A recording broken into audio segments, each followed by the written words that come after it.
Meus amigos, boa tarde, são 5h10 da tarde. Agradeço a presença de todos que estão entrando aí: Amanda, Beatriz, Lívia, Patrícia, Lucimere, Paulo Renato, Ciro, Delaine, Silvana, o pessoal que vai entrando aí.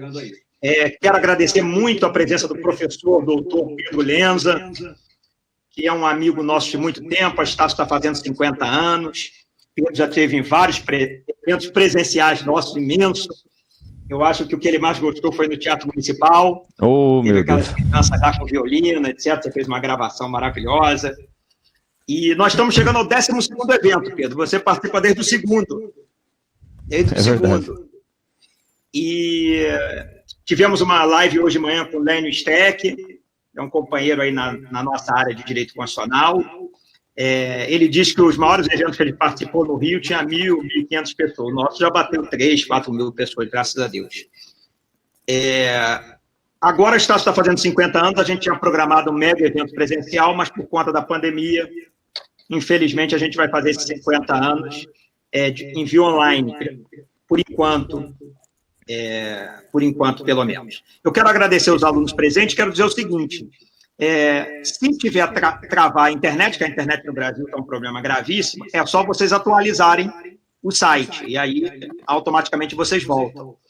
E a senha para entrar, vocês sabem que é Estácio Pedro, que é o nome do nosso palestrante. Então, se alguém tiver dificuldade, é só mandar para os colegas aí. Eu, infelizmente, estava falando com o professor Pedro, eu tenho que dificultar o processo de inscrição, porque essa live é uma live oficial, ela tem certificado, ela tem hora de atividade complementar, ela pode ser entregue na OAB para hora de estágio, currículo Lattes. Então, infelizmente, a gente tem que fazer essa pressão aí. Professor Pedro Lenza, um agradecimento especial. Quero te dizer que esses dias, eu sei que seu livro já foi... a nova edição já está sendo vendida. Eu fiquei preocupado porque eu pensei que não ia sair a nova edição, que a Saraiva não tinha condições. Eu realmente fiquei extremamente preocupado, não só com o seu livro, que é um livro maravilhoso, que todo mundo que estuda direito na Estácio tem, com certeza, mas com a coleção também. No final, queria que você falasse sobre a coleção esquematizada, como é que vai ficar, porque eu tenho vários, eu tenho direito civil esquematizado, direito processual civil esquematizado, direito de trabalho esquematizado. Para o meu estudo é muito importante, e eu sei que os colegas precisam, eu não sei como é que está, eu sei que o mercado editorial brasileiro está passando por uma dificuldade muito grande, e queria que você nos ajudasse a entender aí como é que a gente vai para adquirir um livro, e pedir a você que não deixe essa saga terminar, porque a gente precisa adquirir novas edições atualizadas, etc. Às vezes eu passo aqui no Rio, por exemplo, muitas Saraivas fecharam, muitas, e está difícil ter livraria no Rio de Janeiro, infelizmente. Aí queria que você passasse a ficar preocupado com isso. E no mais, vou te dar a palavra 100% e vou me reduzir aqui, ó. Você vai ver, ó, você vai ficar grande e eu vou ficar pequenininho aqui, só anotando as perguntas. Pessoal, envie as perguntas para o professor, pelo chat a gente faz no final. Professor Pedro, a palavra é sua. Vamos lá, então. Boa tarde, então, né?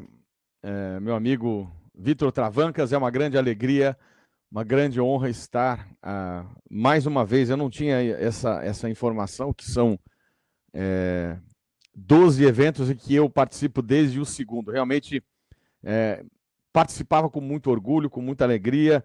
Era aqueles eventos maravilhosos, e realmente o que mais me marcou foi o do Teatro Municipal. Aquilo foi... aquela imagem até hoje está na minha mente, aquela apresentação de violino.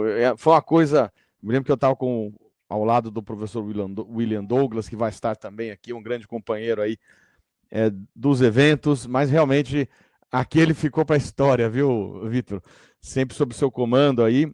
E, portanto, agradecer tudo o que você tem feito, as oportunidades que você tem dado para mim, e também a Estácio por também tantas oportunidades que me deu e tem me dado, né? É uma grande honra. Então, quando veio o seu convite para a comemoração dos 50 anos da Estácio, eu não tinha como dizer não, de jeito nenhum, não tinha o que falar. É claro que estou aqui, é claro que aceito, e com o maior prazer vamos discutir essa temática bastante importante. Você já no início falou sobre a questão dos livros. A gente enfrenta hoje uma dificuldade muito grande, porque a Livraria Saraiva, que não tem nada a ver com a editora Saraiva, ela praticamente fechou todas as lojas dela, né? Não tem, ela está em recuperação judicial, então a gente tem tido uma dificuldade muito grande de vender pelas livrarias físicas, especialmente agora na pandemia, que está tudo fechado, né?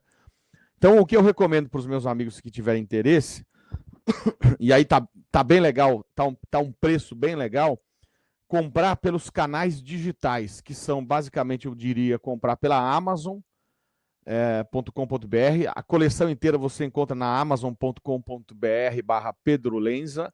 Tem a coleção inteira lá, um canal exclusivo que a Amazon fez pra gente. E tá com um preço muito bom, um preço de desconto de 219 por 120 alguma coisa. Então vale a pena acompanhar.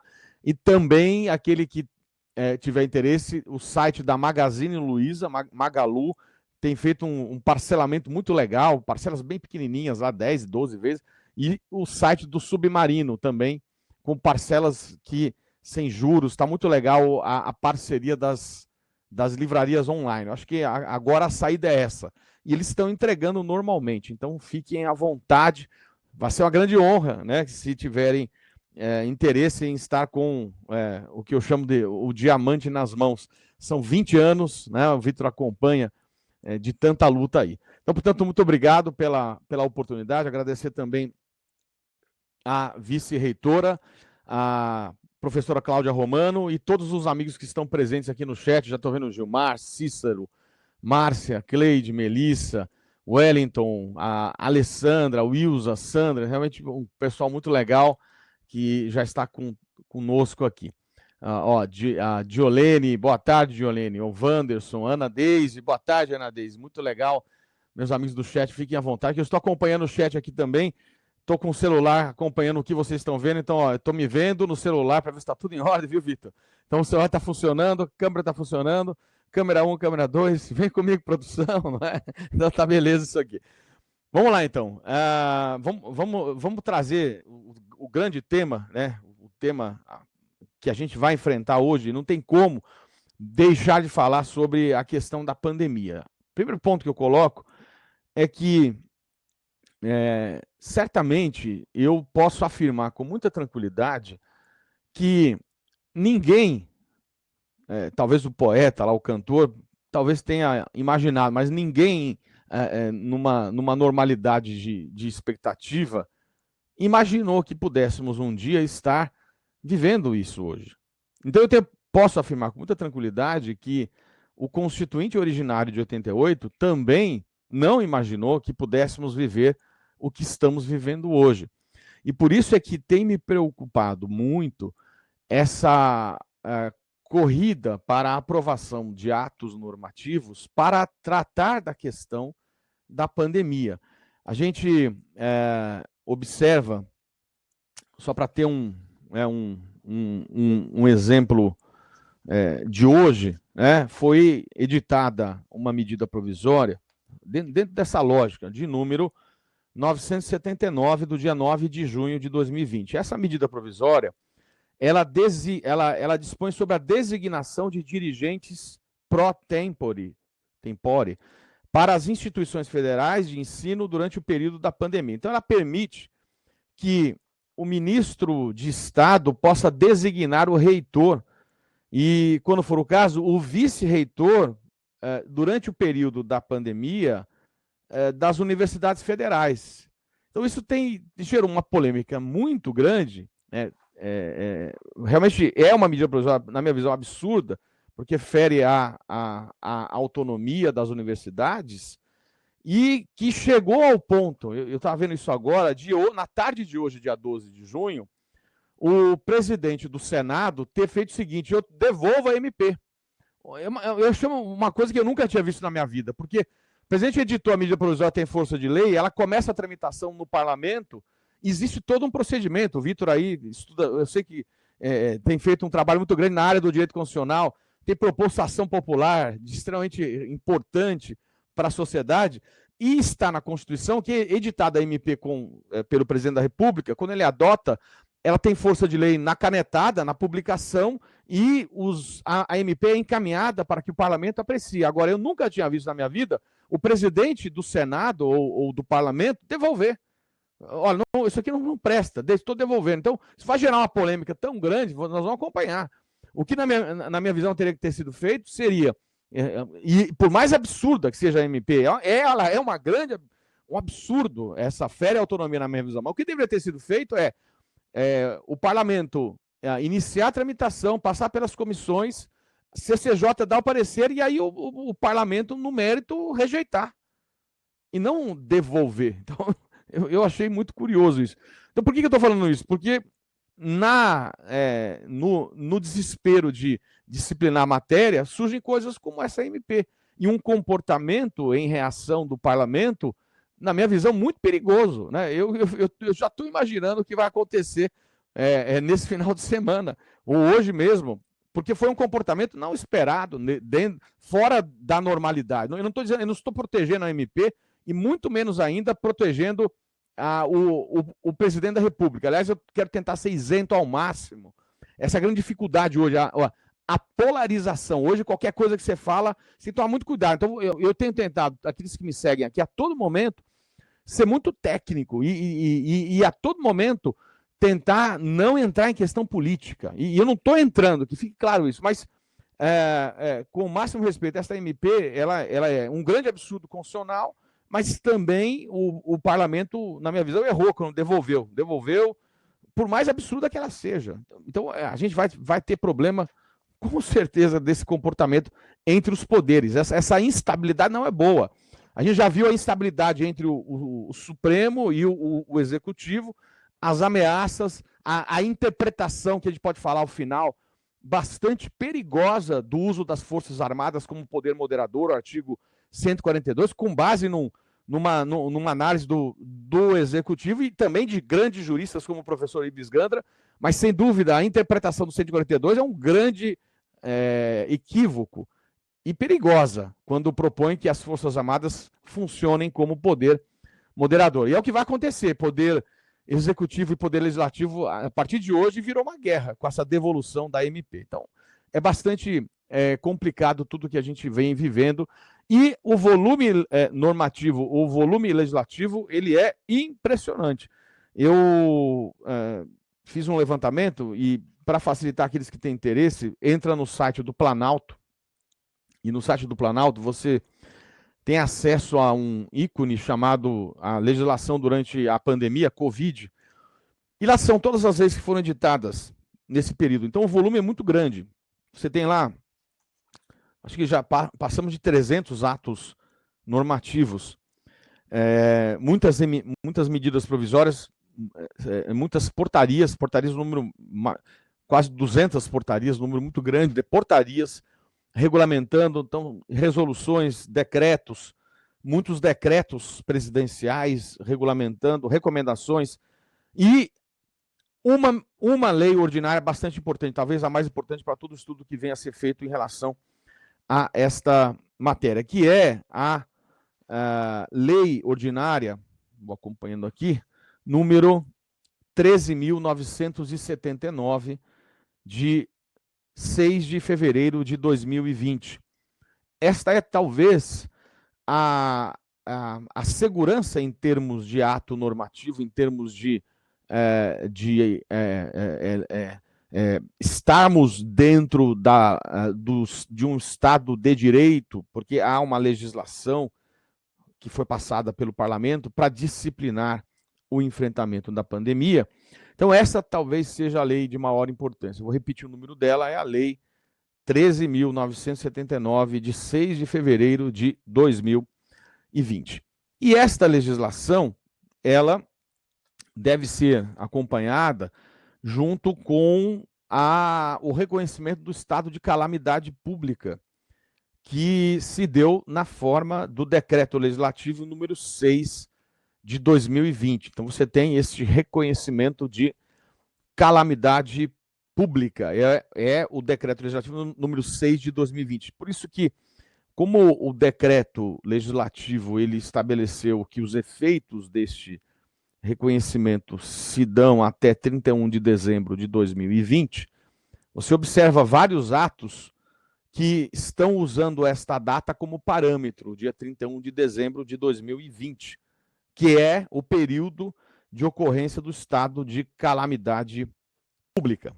Bom, acho que a gente poderia já, nessa primeira análise, deixar claro que, no meu ponto de vista, não se tem hipótese ou preenchimento de requisito para se decretar estado de sítio. Não seria estado de defesa, porque a questão ela é de caráter nacional. Aliás, a pandemia mundial. Então, se fôssemos pensar naqueles modelos de legalidade extraordinária, você teria que pensar em estado de sítio, mas eu não entendo que estão presentes os requisitos para se decretar o estado de sítio. Inclusive, existe um parecer do Conselho Federal da OAB nesse sentido. Então, é muito temeroso você decretar o estado de sítio, porque as consequências são muito graves, especialmente em termos de restrição de direitos fundamentais. Então, tem que se tomar muito cuidado quando se começa a propor a instituição da chamada legalidade extraordinária. Eu destaco no livro, quando a gente fala dessa legalidade extraordinária, dois requisitos a serem observados. Primeiro, o requisito da temporariedade. Ou seja, você decreta o estado de sítio por um período determinado. Você não pode imaginar que aquela seja uma situação eterna. E segundo, a hipótese de necessidade e preenchimento dos requisitos constitucionais. Porque se não estiverem presentes esses requisitos, você caracteriza uma situação de ditadura, de golpe de Estado, de verdadeiro arbítrio. E, portanto, não me parece estarem preenchidos os requisitos para que se possa falar em estado de sítio. Eu destaco algumas características trazidas pelo professor Walter Claudius Rotenburg, que são excepcionalidade, taxatividade das hipóteses previstas na Constituição, temporariedade, que a gente já falou, determinação geográfica, sujeição a controles. Ninguém pode imaginar que a decretação do estado de sítio ela se dê de modo ilimitado, então sujeição a controle, publicidade, regramento constitucional e proporcionalidade. Ou seja, a gravidade tem que ser de tal forma que a reação para combatê-la seja no mesmo tamanho. Se você usa uma situação de maior gravidade, você fere a proporcionalidade. Então, se existem mecanismos menos agressivos para restabelecer a normalidade ou para se enfrentar a pandemia, não se pode pensar em decretar o estado de sítio. Isso seria desproporcional. Por isso, insisto, não é hipótese de estado de sítio. E insisto nas consequências. O artigo 149 da Constituição, aliás, 139, na vigência do estado de sítio, poderão ser tomadas as seguintes medidas: obrigação de permanência em localidade determinada, detenção em edifício, suspensão da liberdade de reunião, busca e apreensão em domicílio, intervenção nas empresas. Então, requisição de bens. As consequências do estado de sítio na forma do artigo 139 são muito graves. Então, portanto, tem que se tomar muito cuidado quando você pensa em utilização de uma medida como essa. Então, portanto, decretação do estado de calamidade pública, enfrentamento na forma da lei, e a gente vai falar um pouquinho desta legislação, que é a Lei 13.979 de 2020. Vamos lá. Vitor, eu vou seguindo ou você quer fazer alguma observação? Fica à vontade, professor. No final, a gente vai fazer as perguntas. Não sei se os meus amigos Tá bom, vamos lá. Meus amigos do chat, estão tudo bem por aí? Cadê a turma aí? Tem várias perguntas. Estão aí? Estão aí, tem várias perguntas. Porque isso aparece para mim, se a turma está aqui? Aparece aí do seu lado... No meu celular? Direito. Ou não? Seria no meu celular? No seu celular tem, mas aí também aparece na sua tela principal. Ah, tá, Só tô que vendo. lá Aqui, para baixo, tava, né? a mensagem mais nova está em cima, entendi. A Isso. Vai chegando, olha lá, Que eles falando felicidade aí. participar de mais um evento. Oh, tudo certo. A Tatiana disse que tá tudo maravilhoso, disse a Patrícia. A Débora disse que está tudo ótimo. A Luísa disse que está ok. Thaísa, ó, então tá tudo mara, diz a Tatiana. E nós estamos com alunos de todo o Brasil ou todo o Brasil. do Rio de Janeiro? Acabou de ter uma pergunta aí, deixa eu ver aqui, que já está em muita gente, já fica difícil olhar as perguntas. De uma amiga da Estácio. A Estácio FAP, Bárbara, é da onde? Porque é tantos lugares no país que a Estácio tem. A Estácio FAP, passa para a gente qual é a localidade aí, por favor. E tem alunos de outras universidades. Bom, também. Vamos seguir. Fica à vontade, Pedro. Tá, então eu tô acompanhando, tá tudo bem, maravilha. Então vamos lá, vamos seguir aqui, ó. Tá tudo ó, agora já entendi como é que funciona, tá tudo caminhando, beleza. Lucimari do Rio de Janeiro, travou, Wilson? Tá travado ou não? Olha lá, não, quando trava, ele tem que atualizar a tela. O número da lei. Olha lá, Melanie já colocou o número da lei, muito obrigado, Melanie, não sei como é que pronuncia. Então vamos lá. Turma de Juiz de Fora, Juazeiro do Norte, Porto Alegre. Tá tudo tranquilo. Eu sou da Estácio Presidente Vargas. Então, turma do Brasil todo, isso é o máximo. Vamos seguir aqui, ó. E a gente então continua para falar da legislação. Então vamos lá. O artigo 3º desta lei, a 13979, de 6 de fevereiro de 2020, esse artigo estabelece que para enfrentamento da emergência de saúde pública de importância internacional, que é o caso da Covid-19, as autoridades poderão adotar, no âmbito de suas competências, dentre outras, as seguintes medidas. Então, a própria legislação, ela estabelece que todas as autoridades têm competência e atribuição para tomar medidas de enfrentamento da pandemia. Então, esta não é uma exclusividade do governo federal. É uma responsabilidade, acima de tudo, de todos os entes federativos. Então, vamos lá. O artigo 3º define esta regra e aí traz as medidas de isolamento, quarentena, determinação compulsória de exames médicos, testes laboratoriais, coleta de amostras clínicas, vacinação e outras medidas profiláticas ou tratamento médico específico, estudo de investigação epidemiológica, exumação, necrópsia, cremação, manejo de cadáver, etc. Então, as medidas que podem ser tomadas estão descritas aqui neste artigo 3º.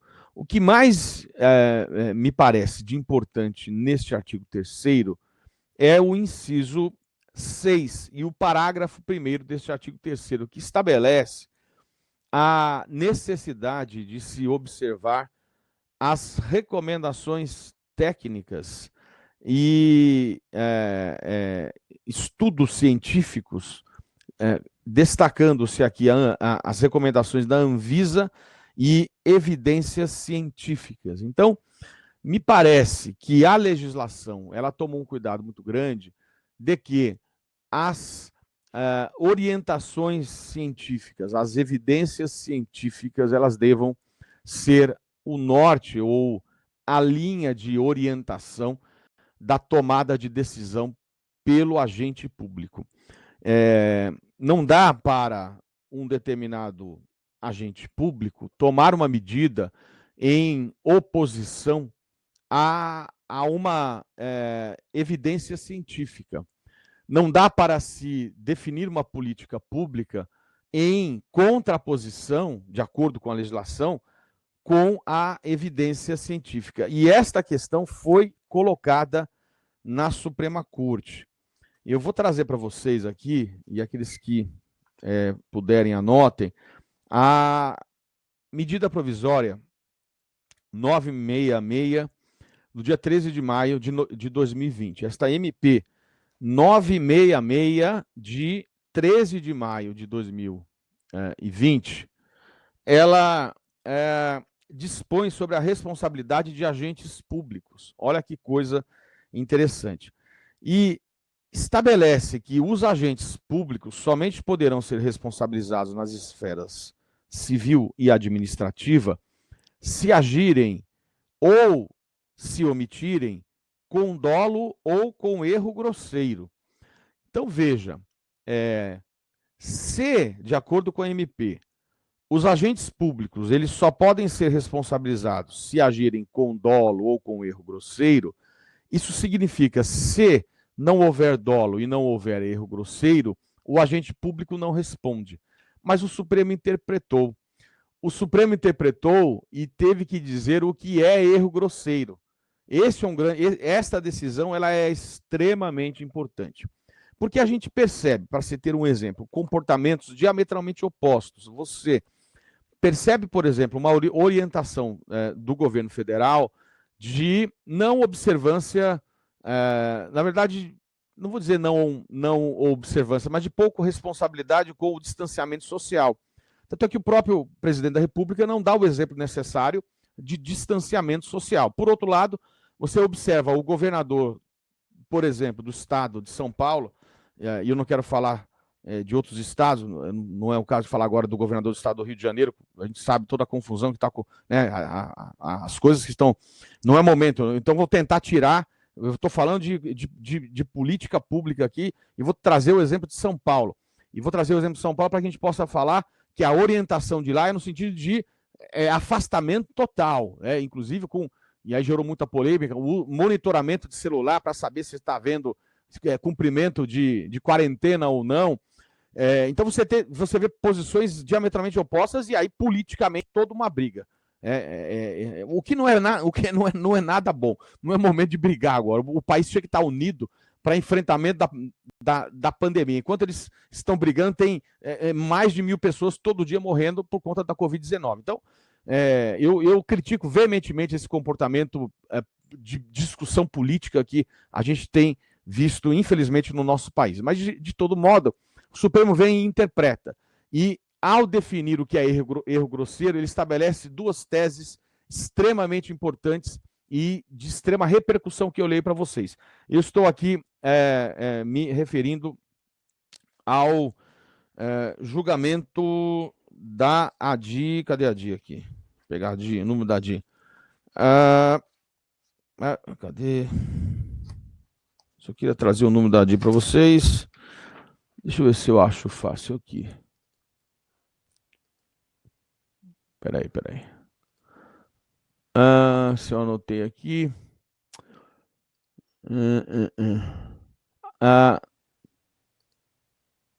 Aqui, são 5 ADIs.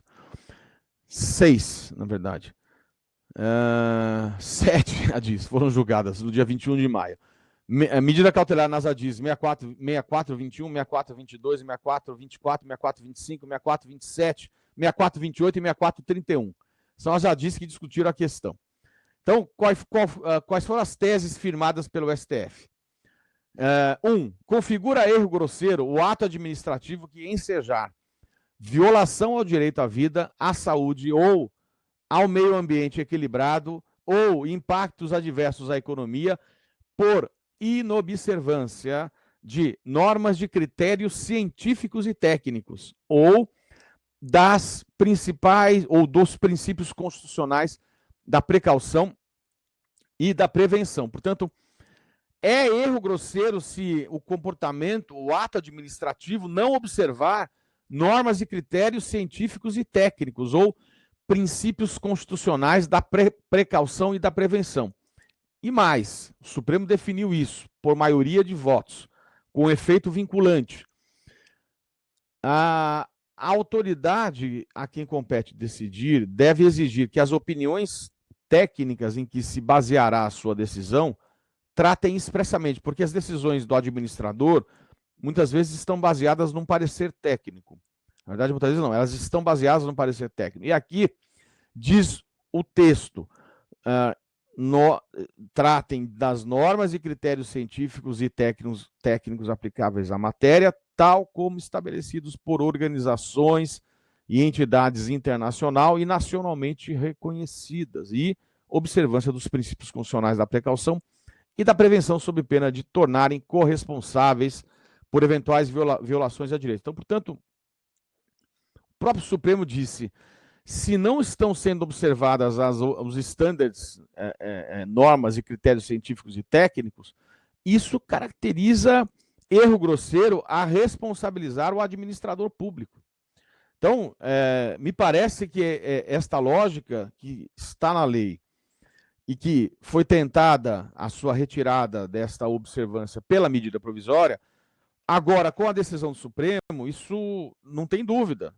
Este comportamento pode caracterizar erro grosseiro de não observância de normas técnicas e, portanto, a responsabilização do administrador. Maravilha.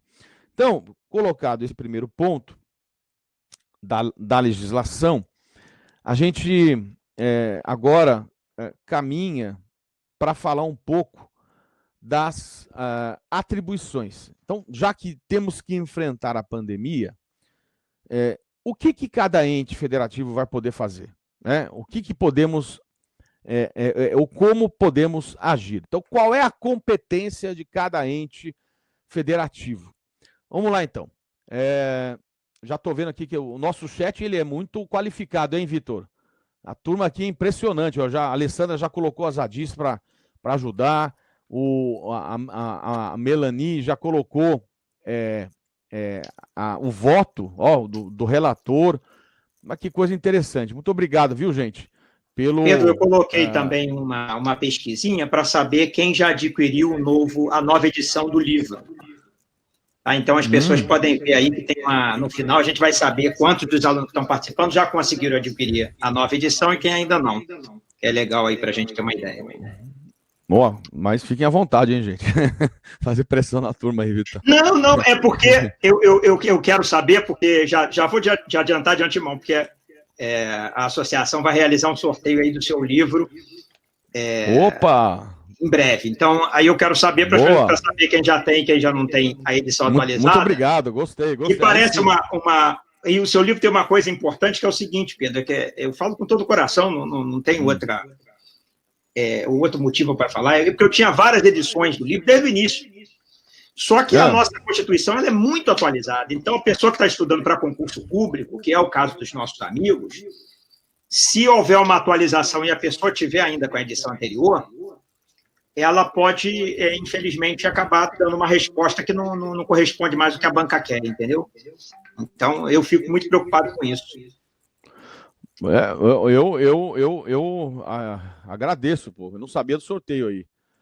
Então, vamos lá.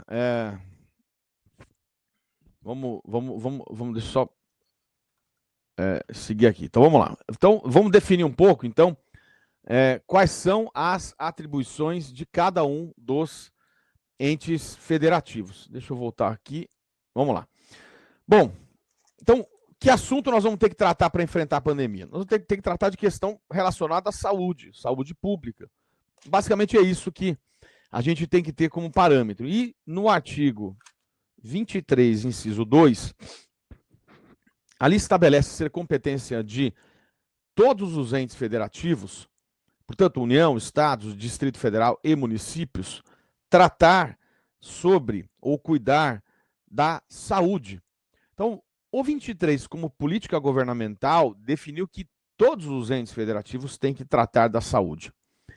E no artigo 198 da Constituição, você tem aqui a regra também, dizendo que as ações e serviços públicos de saúde que integram uma rede regionalizada e hierarquizada constituem um sistema único, observando-se as diretrizes de descentralização com direção única em cada esfera de governo. Então, portanto, a descentralização para cumprir os objetivos de proteção ou de cuidar da saúde está confirmada lá no artigo 198. Se a gente for para o artigo 24, inciso 12 da Constituição, ali fala que é competência concorrente tratar da defesa da saúde. E quando você fala de competência concorrente, portanto 24, 12, vigora a regra dos parágrafos do 24. quais sejam a União disciplina sobre normas gerais e os estados e o Distrito Federal sobre questões específicas. E o Supremo, de certa medida, teve que enfrentar esta matéria. O que o Supremo disse foi talvez uma leitura até um pouco mais ampliada da lógica da competência concorrente. O Supremo até falou que trata-se de uma competência concorrente, mas deixou claro que as decisões que serão tomadas para enfrentamento da pandemia no âmbito regional e no âmbito local, elas serão tomadas pelos administradores locais. Então, portanto, se existe uma orientação no plano estadual mais liberal, uma determinada prefeitura tem autonomia para, por exemplo, decidir que naquela localidade a quarentena deve ser ampliada, ou decidir que uma praça pública, por exemplo, deva ser fechada, lacrar uma praça pública para que se evite o contato das pessoas. Infelizmente, hoje, o único remédio que se tem para enfrentamento dessa doença é o isolamento social. Você não tem outro remédio mais, você não tem, infelizmente, vacina ainda, você não tem ainda remédio. Então, a única forma para se enfrentar esta pandemia é pelo isolamento social. Então, nesse sentido, o Supremo confirmou que os entes federativos podem atuar de maneira, ou têm autonomia para estabelecer medidas para enfrentamento da pandemia. Vamos lá, então. Meus amigos estão por aí ou não? Porque eu estou vendo que o Vitor sumiu da minha tela. Eu estou vendo que... Já voltei, Pedro. É que o sinal meu aqui, que nem o dos alunos, deu uma caída. Mas os alunos estão acompanhando? Meu celular travou também. Estão acompanhando, estão aqui. O que acontece, nós temos nesse momento 146 pessoas na sala. Tá. E a internet dá uma oscilada, a sua não, de forma que você continua bem. A nossa internet de que recebe é que está tendo uma oscilação, tá infelizmente, tudo okay. por causa do número Maravilha. de pessoas Tá tudo lá. Maravilha, tá todo mundo acompanhando. Que bom, vamos lá, Wagner. Estão adorando, aí sim, aí eu fico feliz. Que bom, gente. Então vamos seguir, tá presente, Jorjão. Maravilha. Gente, então, esta foi a orientação que se estabeleceu, ou seja, trata-se de uma competência concorrente. Teoricamente, a competência concorrente, ela diz que a União trata de normas gerais, ou são as normas do artigo, as regras do artigo 24. Então, portanto, a legislação federal que a gente comentou no início, a 13979 de 6 de fevereiro de 2020, essa legislação federal, ela que seria a norma geral para enfrentamento da pandemia. Mas isso não impede que os estados continuem num comportamento de quarentena, como a gente vive hoje. A orientação do governador do plano federal, de um lado, e do outro lado, o governador do estado de São Paulo para ainda manter o isolamento social. A gente está diante de um grave dilema aqui, que é o dilema de ponderação entre a preservação econômica e a saúde pública. É o grande dilema, porque se você fica em casa, as empresas têm que parar de trabalhar, portanto, demitem os seus funcionários. Essa é uma triste realidade que todos nós já ou estamos vivendo, ou conhecemos, ou estamos muito próximos disso tudo. A incerteza do futuro, a instabilidade, o desemprego absurdo, né? Todo mundo sendo o número de desempregados absurdo que a gente vive hoje, a triste realidade. E, por outro lado, a orientação de isolamento social. Então, esse é o grande dilema. Mas, teoricamente, a gente colocaria assim, haveria uma ajuda do governo com aqueles R$600 mensais, que não é suficiente, infelizmente, é um problema. Aqueles que estão me acompanhando aqui, eu estou um período aqui nos Estados Unidos para o meu pós-doutorado, E esse valor mensal que o governo está oferecendo é muitas vezes até, por exemplo, chega, me disseram, em torno de $700 a semana. Então, o valor mensal, às vezes, ele é maior. Vale a pena determinada função que a pessoa exerce de não trabalhar, porque o valor que o governo dá está sendo maior do que o que a pessoa ganhava. Então, por exemplo, isso atingiu esta ajuda mensal nos Estados Unidos, motorista de Uber, por exemplo. Então, se ele for ver, alguns estão dizendo, eu estou ganhando mais parado do que trabalhando. Então, há uma injeção de 3 trilhões de dólares na economia americana, que eu não sei até quando eles vão conseguir sustentar isso, e que consegue tentar cumprir essas orientações, apesar de os Estados Unidos terem um número absurdo de mortes, passam de 100 e tantas mil mortes já. Então, o grande dilema que se tem: a economia, a saúde, o desemprego, com as consequências negativas, mas, de toda forma, há esta orientação de isolamento social. A legislação vem e esta lei, né, que a gente está se referindo, a 13979, de 6 de fevereiro de 2020, ela estabelece no parágrafo 8º do seu artigo 3º, a mesma lei, né, que as medidas previstas neste artigo, quando adotadas, deverão resguardar o exercício e o funcionamento de serviços públicos e atividades essenciais. Ou seja, cabe, de acordo com a regra geral, a definição de política de isolamento, mas a legislação define o que é atividade essencial. A atividade essencial, portanto, teoricamente, não pode ser infringida, portanto, ela deve continuar em funcionamento. Agora, quem define o que é atividade essencial? A definição de atividade essencial, de acordo com a lei, ela se dá, artigo 3º, parágrafo 8º, artigo 3º, parágrafo 9º, por ato ou por decreto do presidente da República. Então, quem define o que é atividade essencial? Por que, por exemplo, que determinadas atividades estão abertas e outras foram fechadas? Porque o presidente disse que essas atividades são essenciais. E aí a gente vai para o decreto do presidente. E aí eu quero falar um pouquinho sobre este decreto. Então, aqui você tem que ler o decreto 10.282 de 8 de maio de 2020, tá?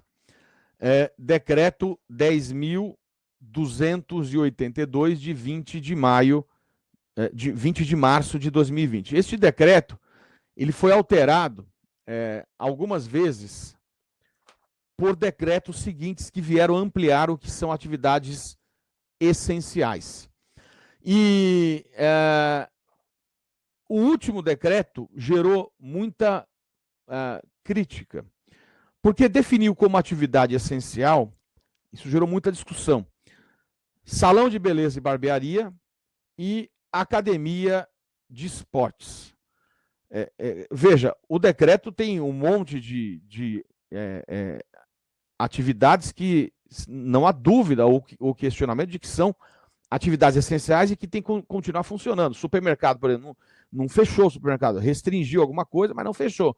Mas agora, vem um decreto, e salão de beleza e barbearia, e por favor, eu sei do caos que foi e que está sendo para os profissionais dos salões de beleza e barbearia que não conseguiram trabalhar. É realmente um problema econômico violento. Mas houve discussão. A academia de ginástica. Bom, há toda uma discussão sobre o que são as atividades essenciais, mas eu quero trazer 2 pontos aqui. Primeiro, questão religiosa. Será que atividade religiosa é atividade essencial? De acordo com o decreto, entendeu que sim. E que, portanto, estão permitidas os cultos religiosos. Esse é um tema muito delicado. Eu jamais estou aqui questionando a importância da religião no momento de tamanha dificuldade. O papel que a religião tem, não se discute isso. O que eu estou discutindo, e talvez trazendo uma análise, é as consequências do culto presencial, que vão trazer aglomeração de pessoas e que, portanto, vão disseminar desde o seu início, desde março, onde se tinha o início da pandemia no Brasil, e hoje os números são assustadores, mas eu tenho muita dificuldade, muita crítica, porque não há dúvida que este agrupamento social vai trazer sérios problemas em relação à pandemia. Essa questão ela também chegou a ser discutida no projeto de lei que define o chamado regime jurídico emergencial e transitório das relações jurídicas de direito privado. Essa é uma lei muito importante que foi publicada no dia de hoje. Então, aqui, hoje, dia 12 de junho. Vocês têm que anotar essa lei. Essa lei, ela mexe no dia a dia da nossa vida. Anotem a lei. A lei 14.010, de 10 de junho de 2020, publicada hoje, dia 12. Esta lei, ela trata, por exemplo, da prescrição e da decadência, ela trata das relações de consumo, ela trata das locações de imóveis urbanos, que foi vetado o artigo, ela trata do uso capião, ela trata de condomínio edilício, ela trata de regime de concorrência, direito de família e sucessões, tem muito veto aqui, muito veto do presidente. Tem que acompanhar esta lei. A Alessandra já colocou para a gente. Obrigado, Alessandra. Publicada hoje, viu, Alessandra? Muito bem. Olha que coisa. Esta legislação, o projeto de lei, ele trazia como sendo possível que as atividades religiosas fossem realizadas pela internet. Era esta a previsão que estava estabelecida aqui na legislação. Só que durante a tramitação foram encaminhadas emendas e alteraram o artigo 4º da lei, do projeto de lei, para tirar as atividades religiosas, para permitir os cultos presenciais. Então, portanto, teoricamente, estava na linha do decreto e de MP do próprio presidente da República. O que eu quero mostrar com isso é que durante a tramitação desta lei extremamente importante, que foi publicada hoje, a questão religiosa foi trazida também. E aí, por uma força dentro do parlamento, se conseguiu passar os cultos presenciais. Mas eu tenho realmente uma certa preocupação com esta situação e tenho estimulado que, por mais que não seja a mesma coisa, mas que os cultos sejam online, né? Com crítica de alguns comportamentos exagerados, como, por exemplo, de uma prefeitura que em Caldas Novas, acho que foi, que o prefeito proibiu o culto presencial, e me parece que ele teria autonomia para isso, me parece sim que ele teria autonomia dentro desta lógica, da própria interpretação da competência concorrente e de interpretação do próprio Supremo na AD 6341, proibiu o culto presencial. E aí, até cheguei a postar na minha rede social um dia em que estava havendo um culto de uma determinada religião, com 5 pessoas dentro da igreja, uma delas o padre, e outras que estavam ajudando tecnicamente, e aí a polícia do município entrou para proibir, porque tinha pessoas fazendo um culto. Eu achei um grande absurdo, desproporcional. As pessoas estavam, 5 pessoas transmitindo para 2.000 que não estavam ali. Então, esta lógica, está proibido, e aí só porque está tendo uma transmissão ali, eu achei um grande absurdo isso. Então, o que eu quero mostrar é que, para o decreto, a atividade religiosa é atividade essencial, portanto, teoricamente, pode ter culto presencial de acordo com o decreto. Contudo, se houver orientação estadual do governador ou de prefeitos de uma cidade, proibindo o culto presencial, eu entendo que esta normatividade estadual ou municipal, elas podem ou devem prevalecer sobre a regra federal, porque foi o que o Supremo definiu. O Supremo definiu, tudo bem, o plano federal define o que é a atividade essencial, mas isso não impede que os estados atuem de uma maneira mais restritiva. Aliás, essa me parece ser a lógica, que cada um consiga administrar melhor, que no âmbito da região o governador saiba o que é necessário. No âmbito do interesse local, o prefeito trate daquela questão. Então, portanto, me parece esta ser a lógica. Depois da decisão do Supremo de 6341, os decretos do presidente da República que vieram disciplinar o que é atividade essencial, porque aquele de março foi atualizado, sofreram uma mudança muito interessante. Eu quero ler com vocês aqui. Se você for olhar o decreto 10.282, na redação dada pelo decreto seguinte que o alterou, 10.329, de 28 de abril de 2020, olha o que eles escreveram aqui. Parágrafo 9º. Vamos ler junto. Vamos lá. O disposto neste artigo não afasta a competência ou a tomada de providências normativas e administrativas pelos estados, pelo Distrito Federal ou pelos municípios no âmbito de suas competências e de seus respectivos territórios, para os fins do disposto na lei.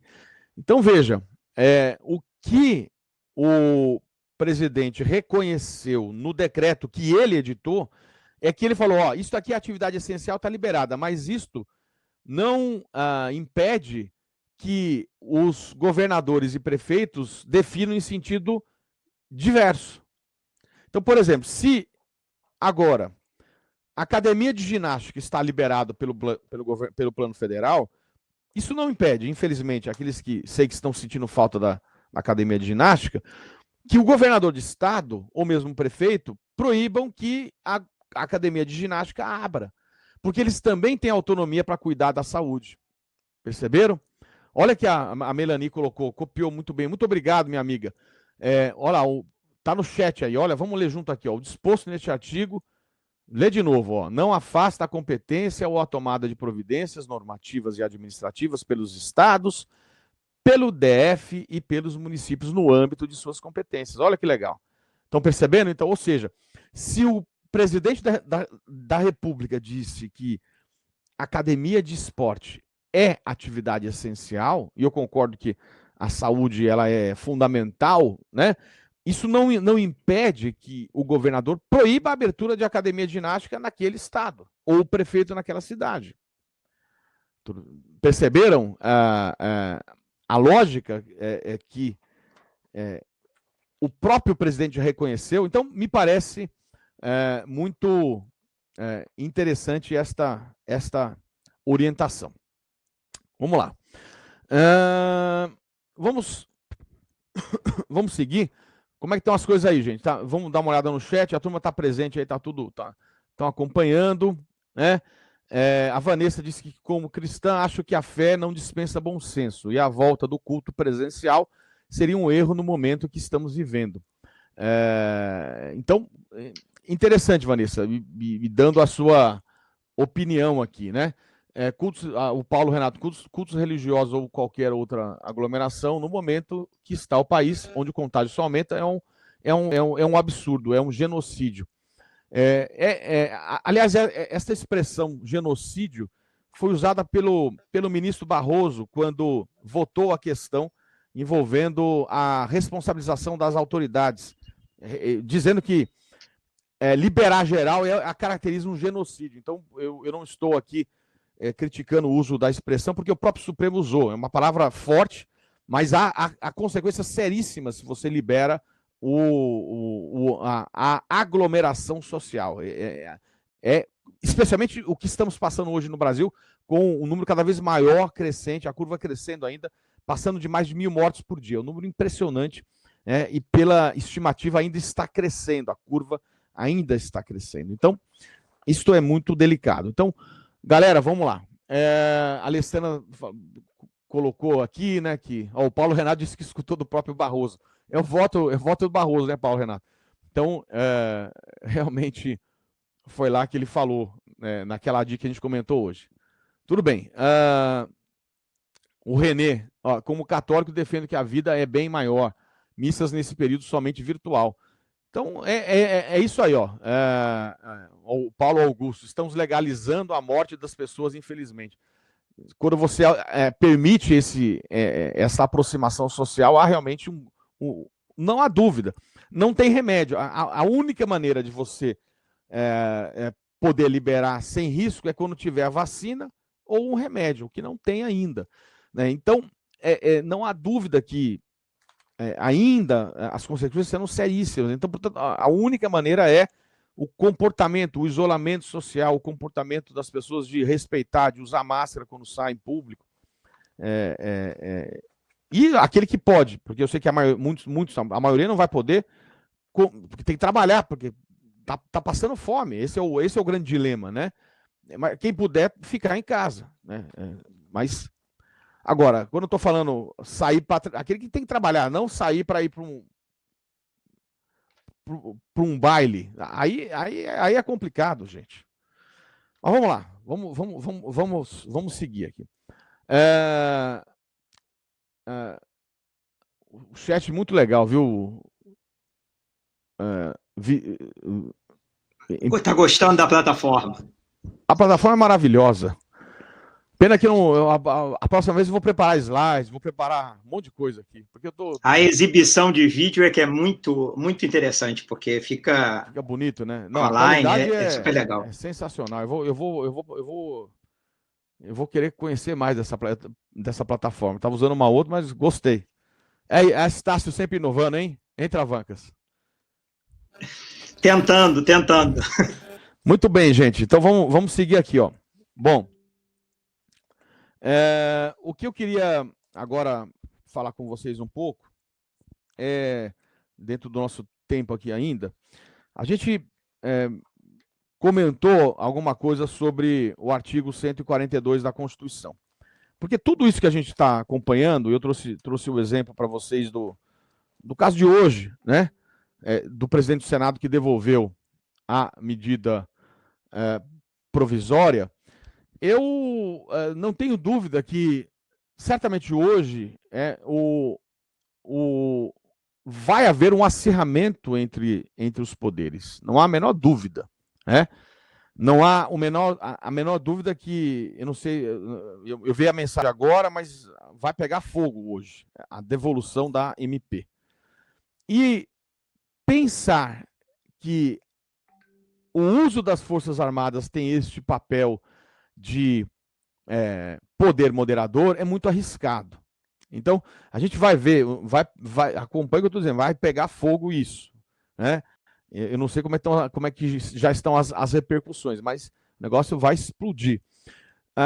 Jamais se poderia pensar no uso das Forças Armadas para esta finalidade.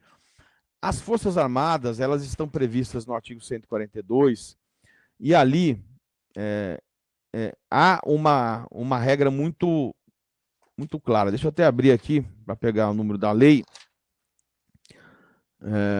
Aqui, ó, tá aqui.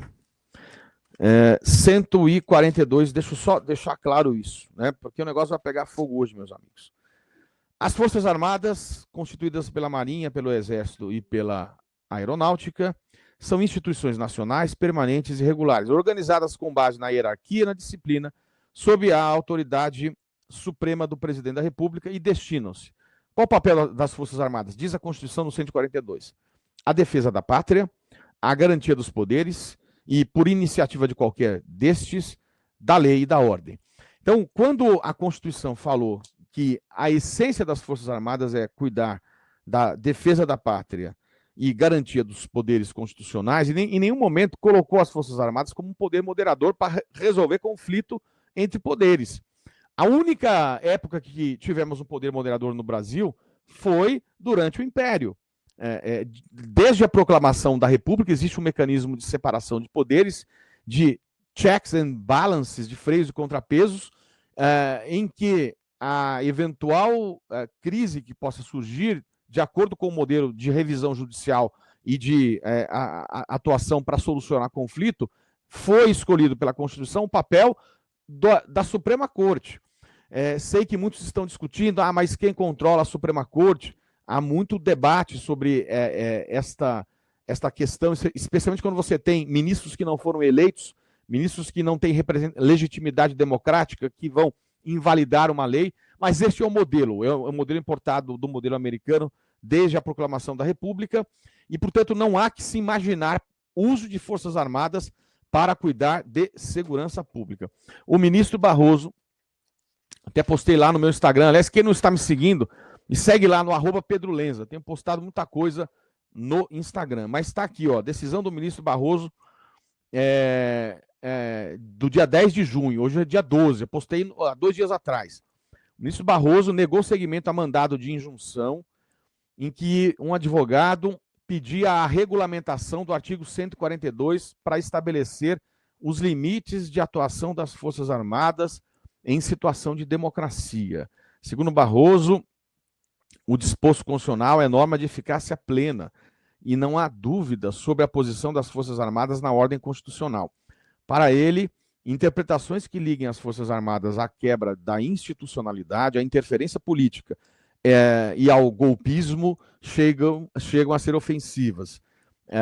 Em sua decisão, Barroso afirma que nos mais de 30 anos da democracia do Brasil, as Forças Armadas têm cumprido um papel constitucional de maneira exemplar. Por isso, que considera um desserviço ao país quem procura atirá-las ao varejo da política. Segundo ele, e me permitam ler, me parece bastante forte esta passagem aqui, a interpretação literal, histórica, sistemática ou teleológica do 142 autoriza que se dê ao 142 o sentido de que as Forças Armadas teriam aliás, não autoriza, né? Nenhum método não autoriza que pudesse as Forças Armadas ter um papel de posição moderadora.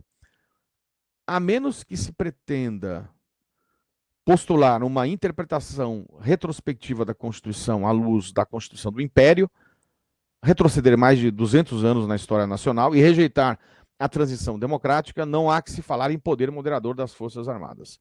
Então, deixou muito claro isso. E esta atuação das Forças Armadas para a garantia da lei e da ordem, com o máximo respeito à orientação doutrinária do professor Ives Gandra, que foi veemente ao afirmar que ele sustenta o papel moderador, o máximo as Forças Armadas vão atuar para a garantia da lei e da ordem na forma da lei. E por solicitação, iniciativa dos poderes. É a parte final, ó, por iniciativa dos poderes da lei e da ordem. E existe uma lei que define, até se usa, GLO, Garantia da Lei e da Ordem. Anotem a lei. É a lei complementar número 97 de 99. Esta é a lei que define, lei complementar 97 de 99, artigo 15, parágrafo 2º. Esta é a legislação que define esta questão.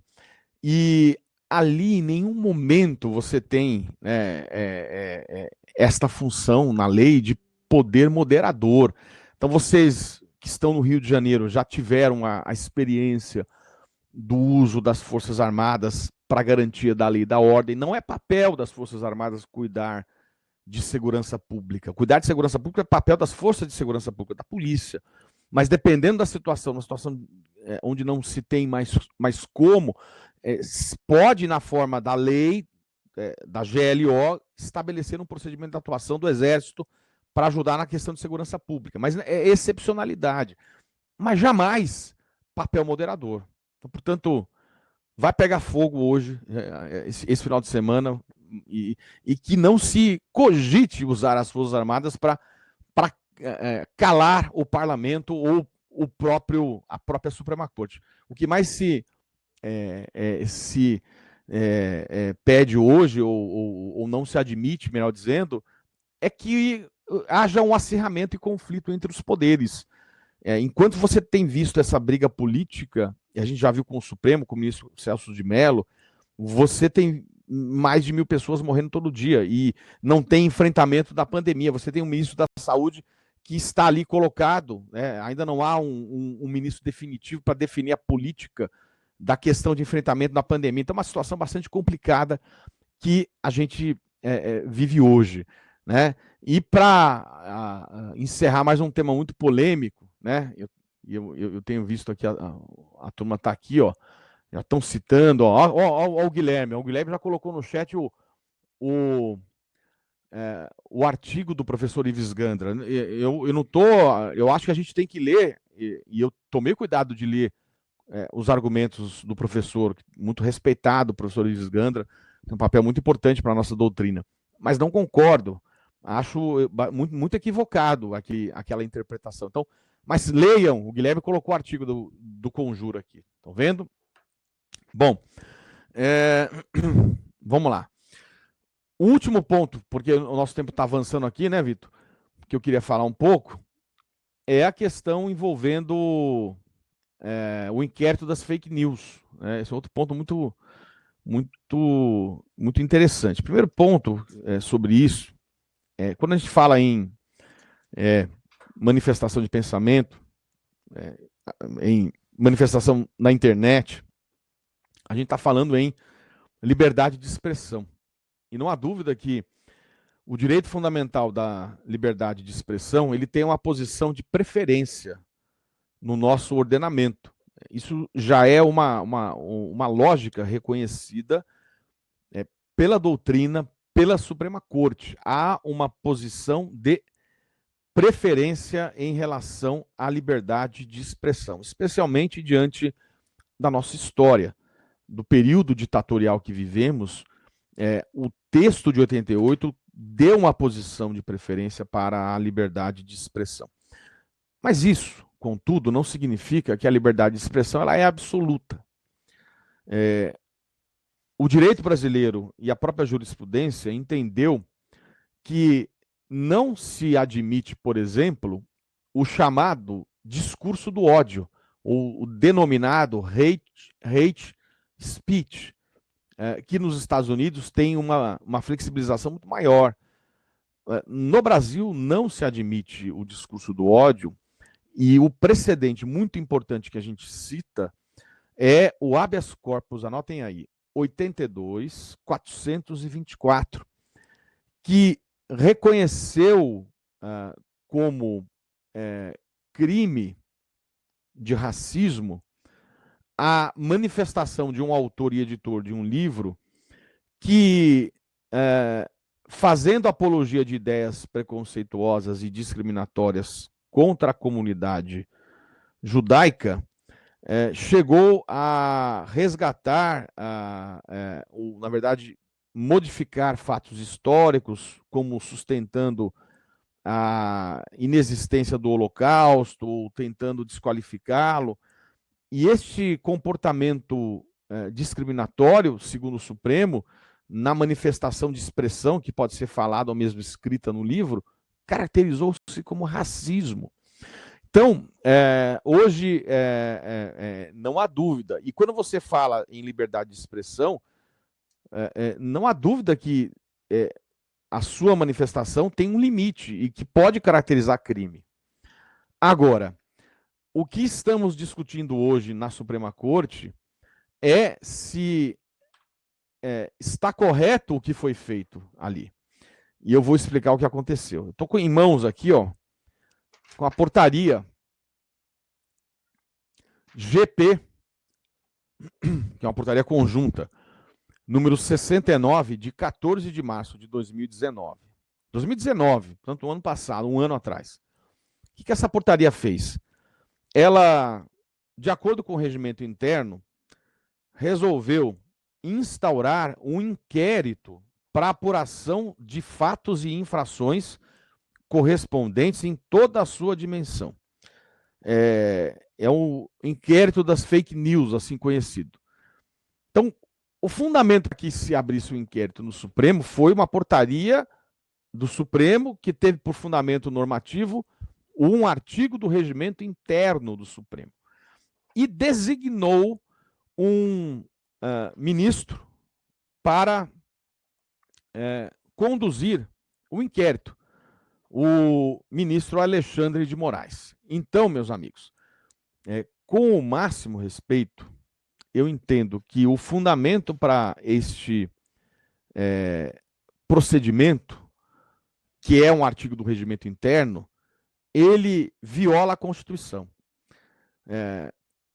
O artigo 13, inciso 1 e 43 do regimento interno, no meu entender, não foram recepcionados pela Constituição de 88, porque quando você permite que o próprio Supremo ele instaure um procedimento de investigação, você está violando o sistema acusatório que está previsto no artigo 129, inciso 1 da Constituição. Há uma outra questão de muito mais gravidade, ou de tamanha gravidade como esta, que é a designação de um ministro para conduzir a investigação sem sorteio. Então, é como se o Supremo Tribunal Federal ele iniciasse a investigação, conduzisse a investigação, ajuizasse a ação penal, ou recebesse, instaurasse o processo e julgasse. Ou seja, aquele que está colhendo a prova vai ser o mesmo tribunal que vai julgar. Isto é um grande absurdo. Então, portanto, na minha visão, está tudo errado. Eu não estou discutindo a fake news. Fake news é gravíssima. A fake news, ela tem que ser apurada. O crime tem que ser combatido de fake news. O que eu estou discutindo e questionando e criticando é o procedimento de apuração da fake news. Não dá para se admitir o que está sendo feito aqui. Só que, para minha surpresa, não surpresa, porque eu acho que eu já esperava isso, ou minha decepção, com o máximo respeito, não estou criticando nenhum ministro aqui, mas na data de ontem, ou não, de antes de ontem, dia 10 de junho, houve já o voto do ministro Fachin pela continuidade do inquérito das fake news. Então, o Supremo julgou isso, iniciou o julgamento no dia 10 e retoma na semana que vem com o voto do ministro Alexandre de Moraes. Eu estou sentindo a sensação ruim que o Supremo vai salvar esse inquérito. O próprio PGR, o atual Procurador-Geral da República, ele está tentando salvar, apesar de que, e aí uma gravidade muito grande, já havia um parecer, um pedido de arquivamento pela anterior Procuradora-Geral da República, a doutora Raquel Dodge, que fez o pedido de arquivamento por todos esses argumentos que eu trouxe aqui para vocês. Esse foi o fundamento dela. E o ministro Marco Aurélio, o ministro Alexandre de Moraes, negou o pedido de arquivamento do próprio titular da ação penal, o Ministério Público. Então, é muito complicado. E um novo procurador indo contra o parecer da anterior procuradora, mandando, teoricamente, dando a entender que é possível seguir com o inquérito das fake news. Então, o voto do ministro Fachin definiu alguns parâmetros para tentar salvar. É isso que eles estão tentando fazer. Que são, julgamento dia 10, o inquérito tem que ser acompanhado pelo MP, tem que ser observada a súmula 14, súmula vinculante 14, que é aquela que abre os advogados a participarem da investigação, limite o objeto do inquérito a manifestações que, denotando risco efetivo à independência do Poder Judiciário pela via de ameaça aos membros do Supremo e a seus familiares, atentem contra os poderes instituídos contra o Estado de Direito, contra a democracia, e D, observe a proteção da liberdade de expressão e de imprensa nos termos da Constituição, excluindo do escopo do inquérito matérias jornalísticas e postagens, compartilhamentos ou outras manifestações, inclusive pessoais, na internet. Então, você já falou mal de algum ministro, acho que está liberado aqui, né? Feitas anonimamente ou não, desde que não integrem esquema de financiamento e divulgação em massa nas redes sociais. Então, teoricamente, se alguém já falou mal de algum ministro, acho que me parece estar liberado. Né? Então, mas o que eu estou discutindo é o procedimento que foi feito, como foi feito isso, né? Via abertura de ofício pelo Supremo de inquérito de investigação. Então, isso vai seguir na semana que vem, mas eu estou tendo a sensação que eles vão dar um jeito de salvar isso aqui.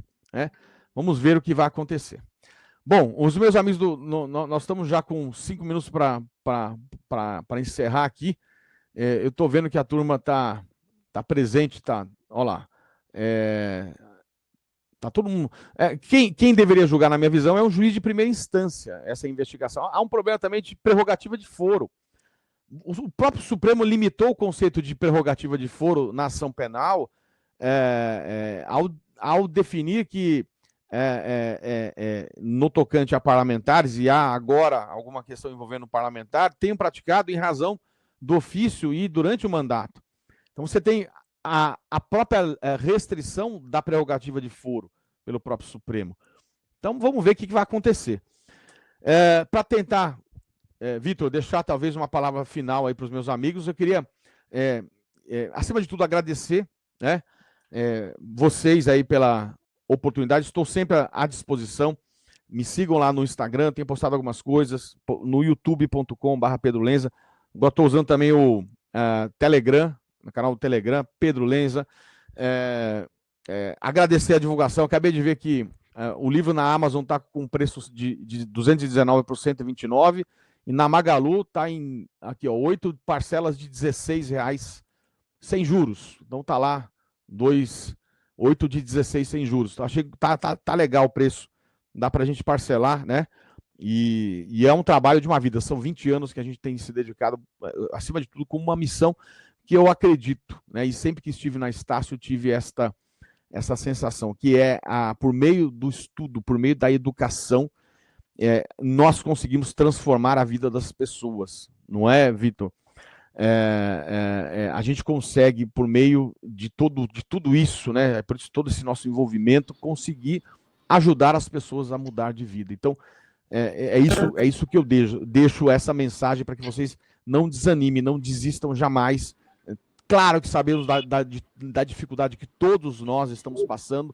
A situação está complicada, o Brasil todo está muito complicado, mas a gente tem que ter esperança de que tem perspectiva de mudança, de que a gente vai conseguir superar e que o estudo vai ajudar a transformar a vida de vocês. E, aliás, isso ninguém tira da gente, né? Conhecimento, né? E eu digo, estuda que a vida muda. Não é, meu amigo? Pedro, eu tenho 2 coisas para mostrar para você aqui que eu preparei aqui rapidinho. Está me ouvindo? Só para você ver. Tô te ouvindo. A primeira é a sua foto num dos eventos, já faz um tempinho. Vamos lá, que é você aí nesse evento, acho que foi o 3º ou 4º, né? Foi no estádio, né? Não foi? Não, esse foi no Citibank Hall, que era uma casa de eventos grande. Ao lado do Santos Dumont, não foi? Não, esse foi na Barra. Na Barra, Esse aí que você está vendo agora... Do teatro. Já é no Teatro Municipal do Rio de Janeiro. E aí eu preparei uma terceira aqui para você ver, que eu acho que você vai gostar. Uma foto do seu amigo tirou contigo. E acho que é muito significativa aí, a vocês dois lá Opa, que legal. No Teatro Municipal. E para você conhecer o sistema, não vou mostrar todo não, porque é muito grande. É só para você conhecer. Eu quero que você veja aqui, eu acabei de resgatar aqui, olha que legal. Para você usar o sistema, meus amigos, aí, né? Tudo bem com vocês? Aqui é o professor Pedro Lenza. Olha, e acima de tudo, agradecer toda a parceria e todo o carinho que vocês têm ao longo desses 20 anos com o nosso direito constitucional esquematizado.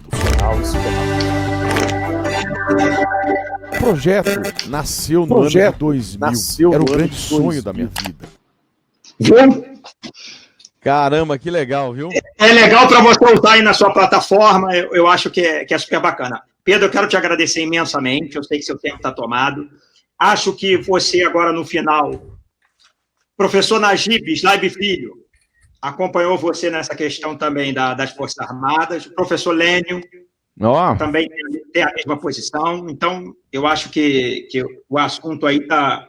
Eu gosto de botar mais fogo, mas não vamos fazer isso aqui agora.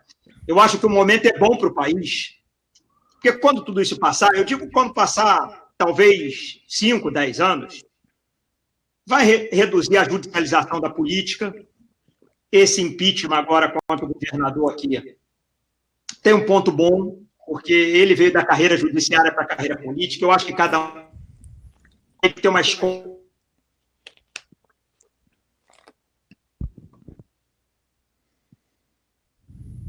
E também nas Forças Armadas, eu acho que um país como o nosso, nós temos que caminhar para o modelo alemão pós-Segunda Guerra, porque o gasto que a gente tem para pagar esse pessoal é muito alto.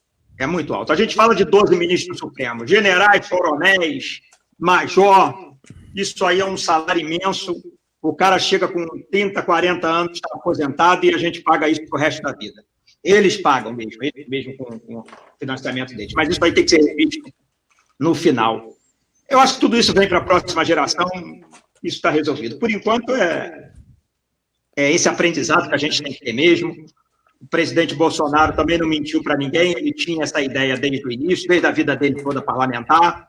Aquele que votou nele sem conhecer é porque não soube exercer o seu voto. Aí a culpa é da população também e do cidadão, né? Quero agradecer muito, Pedro, pelo carinho de você ter aceito e agradecer pelo teu livro estar novamente aí no mercado, para mim é importantíssimo. Vou mandar um e-mail para os alunos e comunico, Pedro, como é que a gente vai fazer o sorteio. Muito bom. E fico muito feliz. Em nome da Estácio, eu só tenho que te agradecer pela parceria aí nos últimos 10 anos. Eu acho que a gente já está junto aí nesses nossos eventos. Muito obrigado, Pedro. Não vou tomar mais seu tempo, eu sei que você tem outra live e agradeço muito aí a sua participação. Então, muito obrigado, meu amigo. Queria agradecer a todos os nossos amigos que estão presentes aí, dizer que foi muito legal a participação desse chat qualificadíssimo dos nossos amigos que participaram de maneira muito ativa. Muito obrigado. Abraço para a turma de Rondônia que está aqui. Cadê a turma? Luciana, Alessandra, Pedro Simão, Paulo Renato, Afrânio, está todo mundo aqui. A Sandra, que agradece a Estácio por tudo isso. Paulo, pela gratidão. Elinalda, Projeto Live do Lenza. Estão continuando com as lives, é isso aí. Palestra maravilhosa. Ó. Diolene disse que foi excelente. Obrigado, Patrícia. Foi muito bom. Queimados está na aula. Ó, valeu, Pedro Lenza, Guilherme. Valeu, meu amigo. Então, foi muito legal. Recife, Copacabana. Ó. Então, maravilha. Gente, estamos juntos. Acompanhe, continue nos seguindo lá nas redes sociais. E, meu amigo, muito obrigado mais uma vez por toda a... Eu que agradeço, Leandro. E pela oportunidade. Obrigado, obrigado. A gente se vê. Valeu. Pessoal, agradecer muito a presença de vocês aí, espero que vocês tenham gostado. Eu vou programar o sorteio desse livro, informo a vocês por e-mail. A gente está devendo ainda o sorteio do livro da Cláudia Barros, da promotora Cláudia Barros, nós vamos começar a fazer hoje. Esse sorteio vai se dar pelo Instagram, mas aí eu mando por e-mail para vocês a regra, como é que vai ser. E agora, às 8 da noite, nós vamos ter uma entrevista maravilhosa, entrevista, palestra, live, mas com muita participação de vocês, com a nossa desembargadora Ivone Ferreira Caetano.